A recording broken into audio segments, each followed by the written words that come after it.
This is GM Word of the Week, and I'm Fiddleback. Hydra. We here at the Word of the Week tend to use the plural personal pronoun often when describing ourselves in these scripts, as you may have noticed.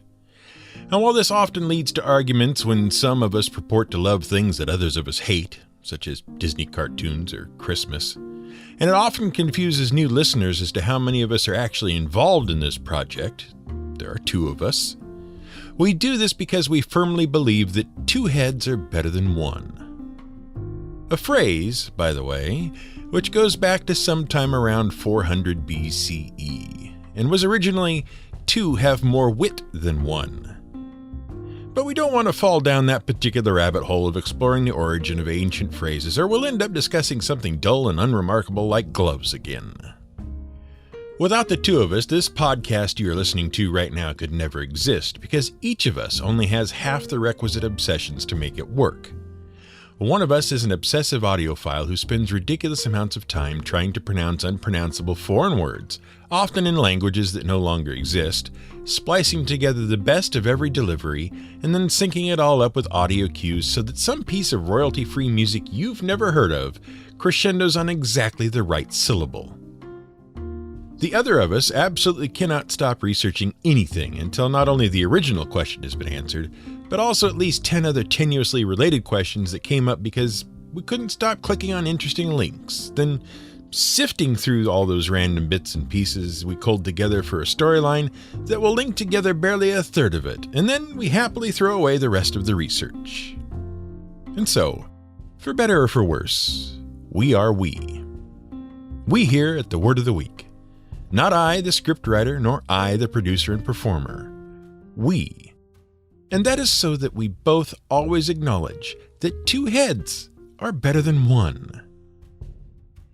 Except when you're Heracles. Then it's a bit more complicated. In this case, two heads were only better than one because two heads turned out to be a lot worse than one. And if you have any knowledge of the classics, you know exactly what we're talking about this week. We're talking about a hydra. Now, every one of our listeners probably knows exactly what a hydra is. Yes, a hydra is an immortal, regenerative aquatic creature that is less than 1 inch long and is essentially nothing more than a stomach with some arms and represents one of the simplest forms of multicellular life on Earth and yet includes one of the most complex cellular defensive mechanisms in the animal kingdom. They are also distant cousins to Medusae. That's exactly what you were thinking of, right? Well, if you're taking a high school biology class, or your brain isn't so cobwebbed over that you barely remember your high school biology class, it might just be exactly what you were thinking of.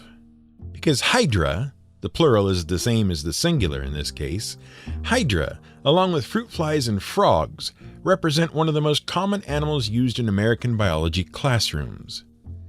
But if you didn't pay attention or don't remember your biology class, well, prepare for a remedial lesson.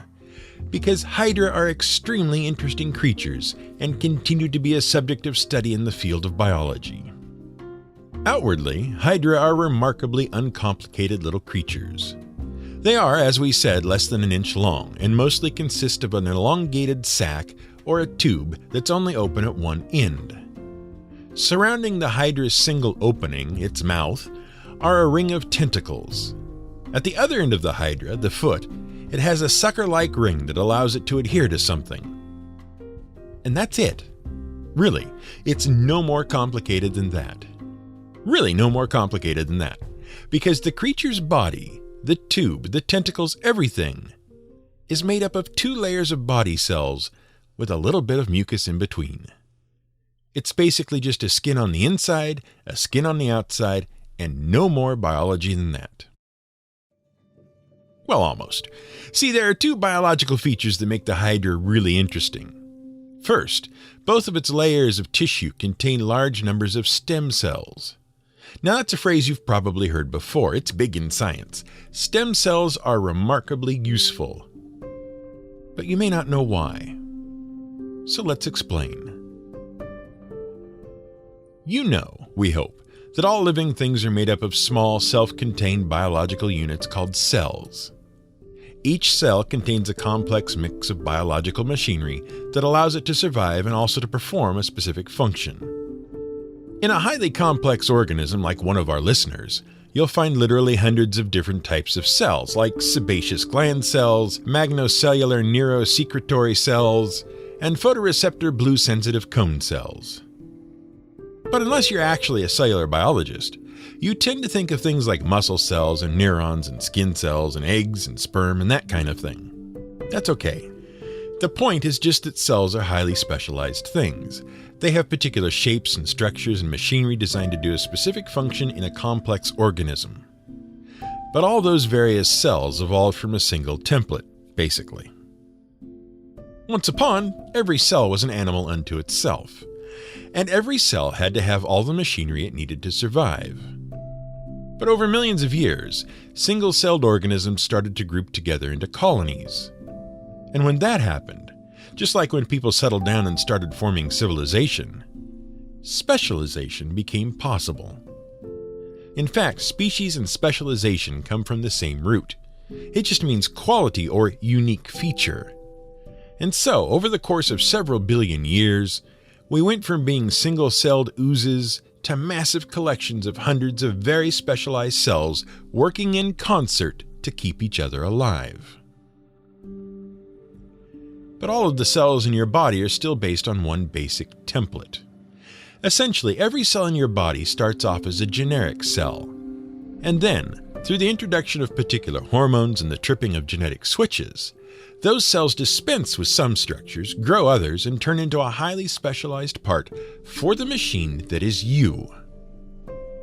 Those template cells, those undifferentiated cells, are called stem cells. And the reason they are worth studying is because if we can figure out the right ways to trigger them, we can cause stem cells to turn into whatever cells we might need. We could repair damage to a person's body that they otherwise can't heal. And we could even, in theory, grow new tissues or organs or whole body parts in a vat, which is pretty amazing. And if you have 250,000 euro, you can make a hamburger without a cow. Which is precisely what scientists at the Maastricht University in the Netherlands did in 2013. Mark Post and his team took undifferentiated cells from a cow and grew them into strips of muscle tissue, which they used to make a hamburger. The hamburger was given to a chef at Couch's Great House restaurant in Cornwall to be prepared, and it was served to a critic and food researcher on August 5th of 2013 during a live press conference. He pronounced the burger a little dry, with an intense taste and a perfect consistency. But we digress. Back to the Hydra, and why the Hydra has the name Hydra. See, as animals go, Hydra aren't very far from that step where a bunch of single-celled animals got together and formed a colony for mutual survival. As such, they really only have 4 different types of cells: sex cells, nerves, stomach cells, and nematocytes, which we'll come back to. But they also have a heck of a lot of stem cells. So many so that they are crazily regenerative. If you cut off a part of the Hydra, any part, it grows back. Moreover, if you cut the top of the Hydra from the bottom of the Hydra, the bottom will grow a new top, and the top will grow a new bottom. You'll end up with 2 Hydra. And scientists have been using Hydra for years to study the process by which you can trigger stem cells to differentiate and reproduce. Speaking of reproduction, Hydra are also really cheap to come by because they reproduce by basically growing new Hydra off the sides of their bodies. So given that they don't age, can regenerate from basically nothing, and they can grow babies off the sides of their bodies, they're basically immortal. So it's a good thing that they are tiny, immobile stomachs with stinger tentacles and not, say, huge, terrible dragons. Or we'd be in real trouble. But before we can get to the huge, terrible dragons, we have to mention something else that Hydra have that make them really special. Hydra are members of a phylum of animals known as Cnidaria. That's Cnidaria. The C is silent. and they are a part of a subphylum called Medusazoa. Yes, Hydra are a type of medusa in biology. Don't get too excited though. Medusa just means to dominate or rule in Greek. And Medusazoa, or ruler animals, include Hydra and jellyfish. And the thing that connects those animals together is their nematocytes. A nematocyte is a very special type of cell. It's basically a bubble with a coiled up filament inside, a hollow, barbed filament. And when the nematocyte is stimulated, the bubble explodes open and the filament rockets out and burrows like a drill into whatever stimulated the thing.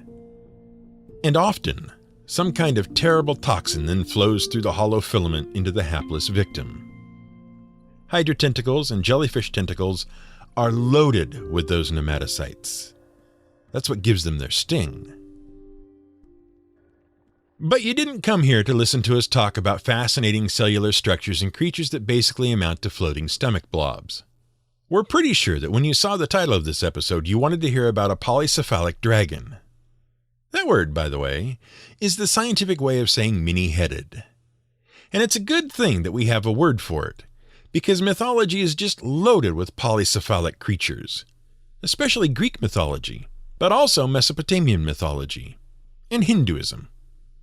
It seems like lots of mythologies and faiths subscribe to the belief that two heads are better than one, or three, or four, or lots. Heck, if you just said name a polycephalic serpent from mythology, Hydra might not be the first thing we name. We might name Shesha the Naga, or the Egyptian Hebkal, or any one of a half-dozen Slavic dragons. Or if we'd just gotten done playing any number of video games, not least of which is the awesome Okami by Platinum Games, we might name Orochi. Or to give that particular many-headed serpent its full name, Yamato no Orochi. The story of Orochi actually picks up a little after we left off the story of Amaterasu and Susanoo in our episode about the solstice. You might recall that Amaterasu was the god of the sun and the heavens, and Susanoo was the god of storms. And they were brother and sister. And also they had a bunch of kids.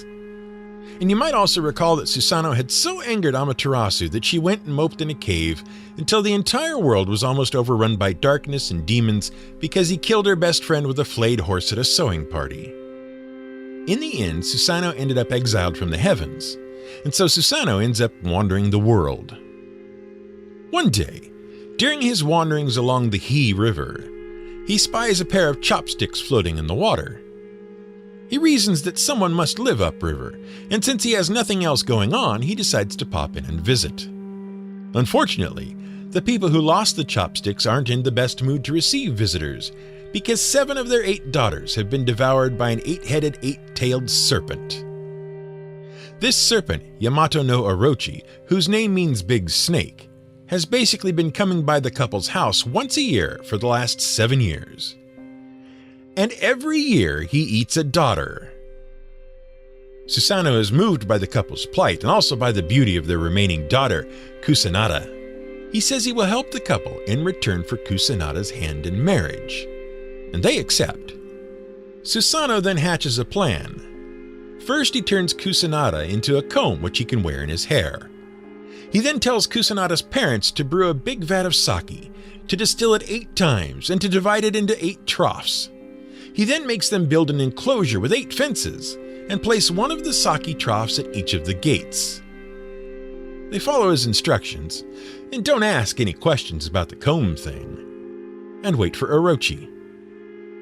When Orochi arrives, he sees the enclosure, and the 8 troughs filled with sake, and he figures that the octagonal theme means that it's all meant for him. Each of his heads drains a trough of sake, and because of its potency, Orochi pretty much ends up flopping around drunk. And Susanoo then lays into him with his sword, hacking the beast apart.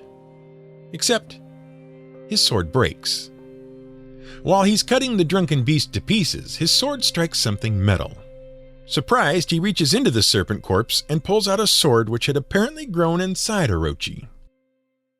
Recognizing the sword's great power, he named it Kusanagi no Tsurugi, and eventually he gave it to his sister Amaterasu as a way of saying, I'm sorry I lost my temper, smashed your stuff with lightning, and then killed your best friend with a flayed pony. This sword became one of the imperial treasures of Japan, and several shrines were built along the He River to commemorate the tale. It has been suggested that the legend is actually a metaphor that describes the taming of the He River with canals and ditches because it kept flooding every year and destroyed the rice fields along its shore. But let's get back to the Hydra, and not the multicellular stomach stinger. Because the story of the Hydra perfectly illustrates how sometimes two heads can be worse than one, but how two heads can also be better than one. It depends entirely on whose heads they are. The story of the Hydra is actually just a part of the story of the famous Greek hero Heracles, who you might know as Hercules if you're more a fan of Roman or Disney mythology. Heracles was a demigod. He was a mortal son of Zeus, the king of the gods. That didn't make him particularly special, mind you. Zeus had lots of mortal kids, because he liked to sleep around. Now Heracles was strong. In fact, he was the strongest mortal to exist, and he was even stronger than some of the gods. He even helped the Olympian gods defeat the Titans. But Heracles had a couple of things going against him too.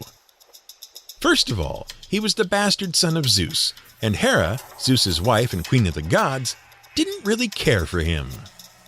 For obvious reasons. Second of all, Heracles was a good-hearted and loyal guy, sure, but he wasn't the sharpest spear in the phalanx, if you get our drift. He wasn't very bright. See, in the Greek myths, Heracles was kind of a meathead, and he represented passion and strength without wisdom. In many Greek plays, Heracles was basically the original big dumb oaf, the moose, the bull, the kubiak, if those references mean anything to you. Once, for example, he got so hot that he took out his bow and threatened to shoot down the sun if it didn't cool it. Literally. That said, Heracles did have a certain cunning when he needed it. And no story illustrates that better than the 12 labors of Heracles. Without going into too much backstory, Heracles' hometown of Thebes was forced to pay regular tribute to King Erginus of the Minions.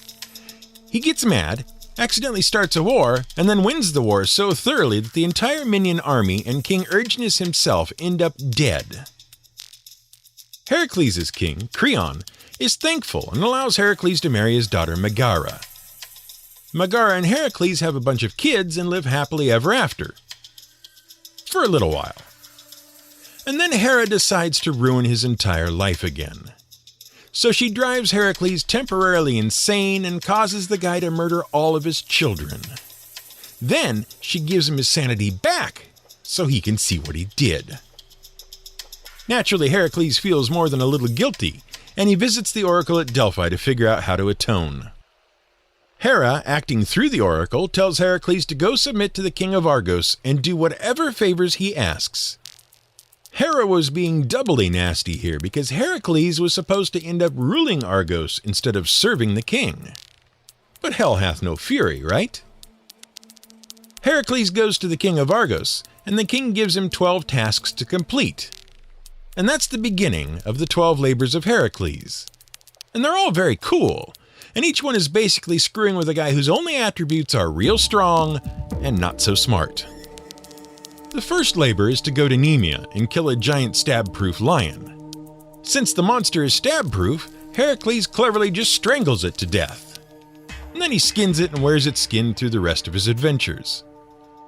The third labor is to go capture a giant monster boar and to not kill it. So Heracles just picks the thing up and carries it back to the king. And since the king didn't expect him to succeed, he wasn't prepared to cope with the giant rampaging boar running around his palace and ended up hiding for several hours in a jar. The fourth labor is to capture an incredibly fast, super alert deer. The stories vary for this one, but our favorite is the one where Heracles just chases the deer until it passes out from exhaustion. The fifth one was to muck out some stables that belonged to a guy named Augeas. Apparently, he had the most oxen of anyone in the world, and never once cleaned up after them. And Heracles was sent to clean up all the dung, which he does by diverting an entire river through the stables. Then there were the man-eating birds that he shot with poisoned arrows, and the bull of Crete, which he captures and then rides across the Mediterranean Sea back to Greece. Then there were these horses that had gotten a taste for human flesh because their owner, King Diomedes, kept feeding them people, and Heracles tames them by feeding them King Diomedes. There's the Amazonian panty raid where Heracles talks himself into a warrior sorority house and charms the the belt, off the Amazon queen. Look, they're all great. Read the rest yourself. But the interesting one, at least the one we're interested in today, is the second labor. That's the one that involved a giant many-headed poisonous snake who lived in a lake called Lernia. That's right, the Lernean Hydra. Now Heracles figured that after he killed a stab-proof lion, this would be a breeze. Especially because he knows the one weakness that every snake shares with every other living thing. If you cut off its head, it loses all of its power. He just figures he has to lop off all the heads, right? Well, the twist that surprises absolutely no one these days is that whenever the Lernean Hydra lost a head, 2 more grew in its place. And since the Hydra possessed pretty much the deadliest poison of any creature in the world in each and every one of its fangs, that made it dangerous. And Heracles was kind of stumped.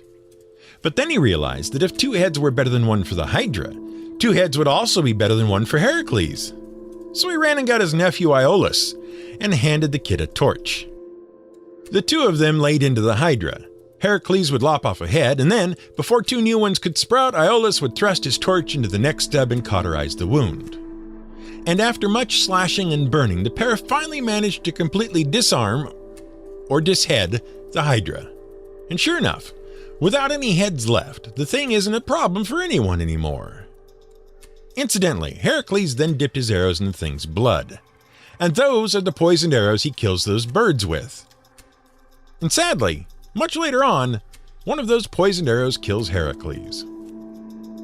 But that's a story for another time. Our point was just that 2 heads are always better than 1. Unless they're attached to a giant snake monster.